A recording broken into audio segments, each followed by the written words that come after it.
That's why I don't be going to them puffy parties. They can hug you from the front and the back at the same time.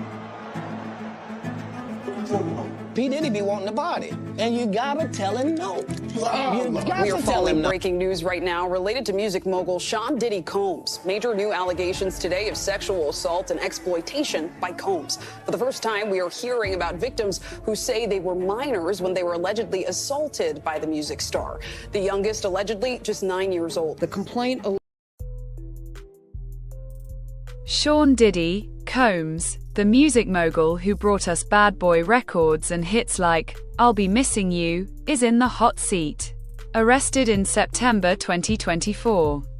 He's facing a federal blockbuster indictment with charges that could land him in prison for life.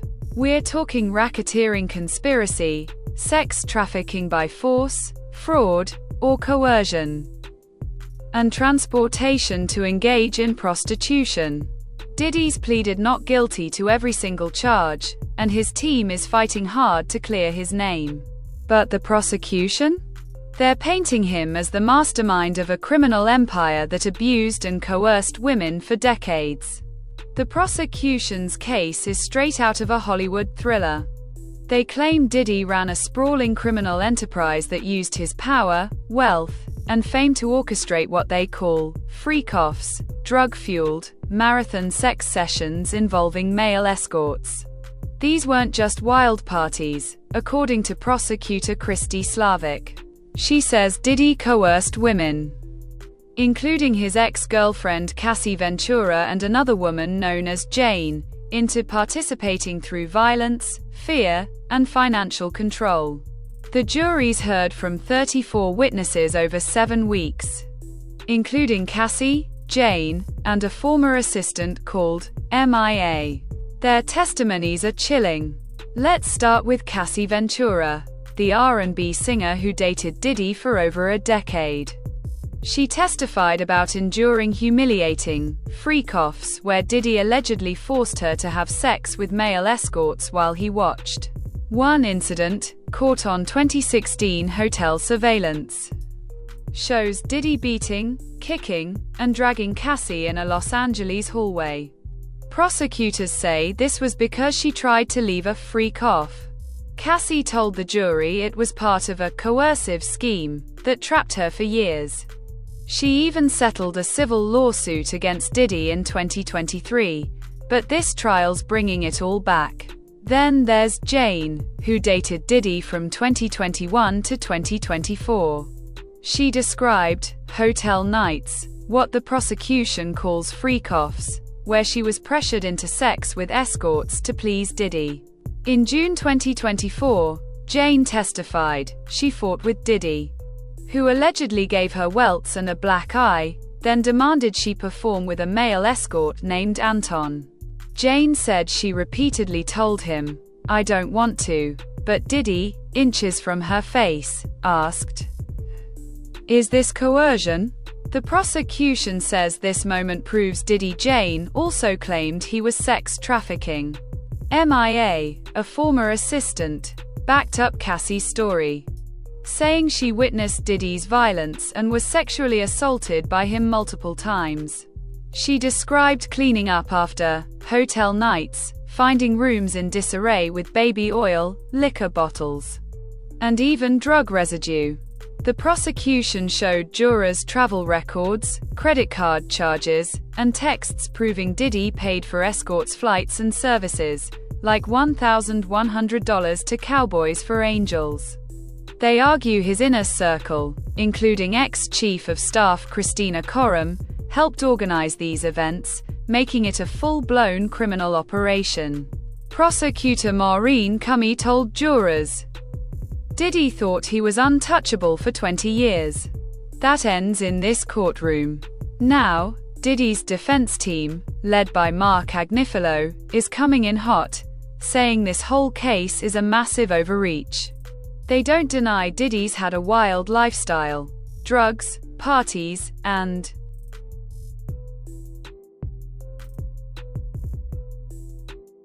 yes, some violence, but they insist he's no sex trafficker. Agnifilo calls it a swinger lifestyle, where everyone involved, including Cassie and Jane, was a willing participant. He's been hammering this point in his 3-hour closing argument on June 27, 2025. Using a sarcastic tone to poke holes in the prosecution's narrative. The defense showed texts where Cassie and Jane seemed enthusiastic about freak-offs. One message from Jane to Diddy read, "I always have fun during these hotel nights." Agnifilo argued these women weren't coerced. They were in consensual relationships and could have walked away. He even suggested Jane instigated a fight in June 2024 to use against Diddy, knowing he was under investigation. As for Cassie, Agnifilo got animated, saying she was keeping it gangster by dating Kid Cudi while with Diddy, implying she wasn't afraid of him. He even mocked her use of a burner phone, shouting, "Wah! A burner phone!" to make her seem manipulative. Agnifilo also took aim at other witnesses, like Capricorn Clark, who claimed Diddy kidnapped her twice. He told her story about Diddy having a gun lacks corroboration and called the racketeering charge exaggerated, noting no witnesses testified to being part of a criminal enterprise. He argued the case started with Cassie's 2023 lawsuit, not a police report, suggesting the government targeted Diddy because he's a self-made, successful black entrepreneur. The judge issued warnings after Agnifilo said this, but the defense doubled down, saying Diddy's being judged for his lifestyle, not crimes. The trial's been a roller coaster, and the latest developments are turning heads.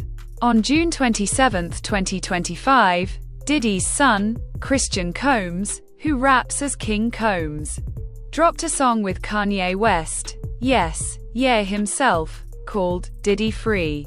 The lyrics are bold, slamming critics and witnesses with lines like expletive, the world, critics and the witness, and this Bible might come in handy, this rifle might come in handy. Talk about family loyalty. Kanye even showed up in court briefly on June 13th. A rare celebrity siding with Diddy since his arrest.